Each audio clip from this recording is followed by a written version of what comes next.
ایک تو اللہ تبارک تعالیٰ نے فرمایا اِنَّا نَحْنُ نَزَّلْنَا الذِّكْرَ وَإِنَّا لَهُ لَحَافِظُونَ، کہ ہم نے ہی قرآن کو نازل کیا ہے اور ہم ہی اس کی حفاظت کریں گے۔ تو یہ معجزہ اور یہ جملہ آج سے 1400 سال پہلے آپ صلی اللہ علیہ وسلم نے فرما دیا تھا کہ یہ کلام اور یہ قرآن اللہ کی جانب سے ہے اور اللہ ہی اس کی حفاظت فرمائے گا۔ قرآن میں خود کہا نا اللہ تعالیٰ نے اِنَّا نَحْنُ نَزَّلْنَا الذِّكْرَ وَإِنَّا لَهُ لَحَافِظُونَ، تو یہ آپ صلی اللہ علیہ وسلم کا سب سے بڑا معجزہ ہے کہ قرآن اب تک باقی ہے، اور اللہ نے جو وعدہ کیا تھا کہ ہم اس کی حفاظت کریں گے تو وہ اسی کے ذریعے ہوگی۔ اللہ نے کوئی اس کو یہ نہیں کہ تجوریوں میں رکھ کے محفوظ کرا، نہیں، یا اس کو کوئی بڑے سے قلعے میں رکھ دیا اور اس میں تالا اور چابی لگوا کے اس کی حفاظت کری جا رہی ہے، نہیں، بلکہ اللہ تبارک تعالیٰ نے انہی حافظوں کو سینہ بسینہ اس قرآن کو محفوظ کر دیا۔ یہ اللہ کی وہ معجزہ ہے جو رہتے قیامت تک باقی رہے گا، اور دنیا میں کتنے بھی لوگ آ جائیں کہ قرآن میں ہم کمی نکال دیں یا قرآن میں بگاڑ پیدا کر دیں تو وہ کل قیامت تک کر ہی نہیں سکتے۔ عرب والے جو اپنی عربی میں ماہر تھے، عربی دان تھے، بڑے سے بڑے شاعر گزرے عرب میں، لیکن جب قرآن کی ایک چھوٹی سی سورت نازل ہوتی ہے اِنَّا أَعْطَيْنَاكَ الْكَوْثَرَ فَصَلِّ لِرَبِّكَ وَانْحَرْ إِنَّ شَانِئَكَ هُوَ الْأَبْتَرُ، اس سورت کے بھی وہ بدل پیدا نہیں کر سکتے۔ بڑے سے بڑے علم خاں ہیں جنہوں نے اس کے مقابلے میں کتنی آیتیں بنائی اور مٹا دی، لیکن اس جیسی ایک بھی آیت نہیں لا سکتے۔ یہ قرآن کا معجزہ۔ اب قرآن کی حفاظت بھی ہمارے اوپر لازمی ہے۔ اللہ نے جو وعدہ کیا تھا تو اب ایسا تو ہے نہیں کہ اللہ تعالیٰ خود آسمان سے اتر کر آئے گا اور اس کی حفاظت کرے گا، بلکہ یہ سمجھو کہ اللہ تبارک تعالیٰ نے ان جیسے حافظوں کو چن لیا ہے اپنے قرآن کی حفاظت کے لیے۔ یہی وہ اللہ کی طرف سے منتخب بندے ہیں جو قرآن کی حفاظت کر کے چلے آ رہے ہیں۔ ان کا مرتبہ، ان کا مقام بہت بلند ہے۔ قیامت کے دن اللہ تبارک تعالیٰ ارشاد فرمائے گا کہ جب سارے لوگ، جب سب کا فیصلہ ہو جائے گا کہ یہ جنت میں جائیں گے، یہ جہنم میں جائیں گے، یہ کہاں جائیں گے، سب کا فیصلہ ہو جائے گا، اس کے بعد کیا کہتے ہیں، وفات کو بلایا جائے گا۔ سارے وفات اکٹھا ہوں گے، تب اللہ تبارک تعالیٰ کہیں گے کہ دیکھو یہ جنت کا پہلا قدم ہے، یہاں سے آگے چلنا ہے، اب تمہارا کام یہ ہے کہ تم قرآن پڑھتے جاؤ اور جنت کی بلندیوں پر چڑھتے جاؤ۔ کیا ہے؟ تم قرآن پڑھتے جاؤ اور جنت کی بلندیوں پر چڑھتے جاؤ۔ جس طریقے سے تم دنیا میں ٹھہر ٹھہر کر آرام قرآن کرتے تھے، اسی طریقے سے یہاں پڑھو، اور تمہارا آخری مقام، آخری مرتبہ وہی ہوگا جہاں انبیاء کا ہوگا، جہاں نبیوں کا ہوگا۔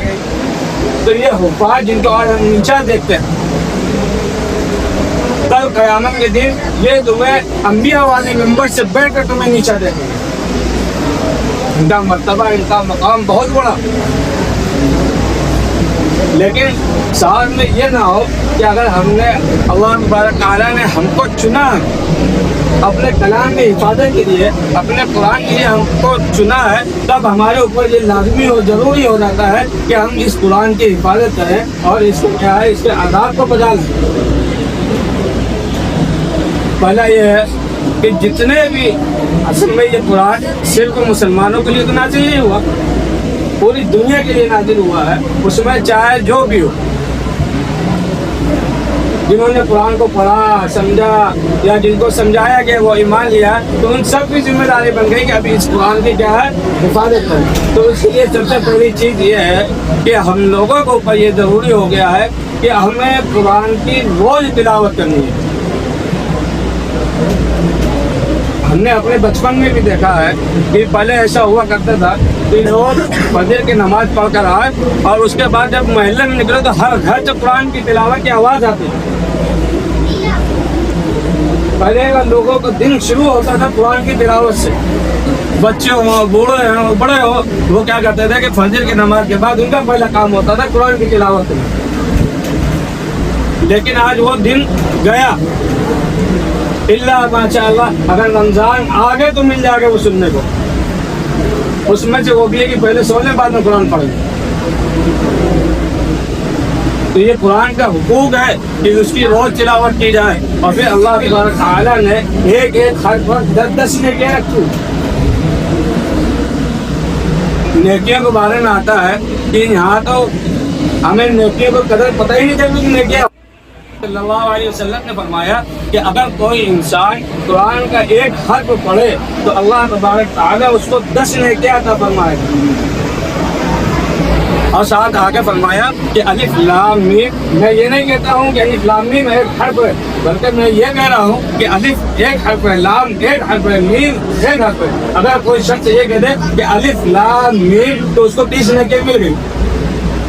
اگر یہی جگہ اگر یہ کہا جاتا کہ قرآن پڑھو ایک حرف کے بدلے 10 روپے دیں گے تو بتاؤ کون ایسا جو قرآن نہ پڑھو؟ کوئی ایسا ہوتا ہے؟ بھائی آج ہم لوگ کیا ہے سارا دن مرے جانا کمائی کے چکر میں،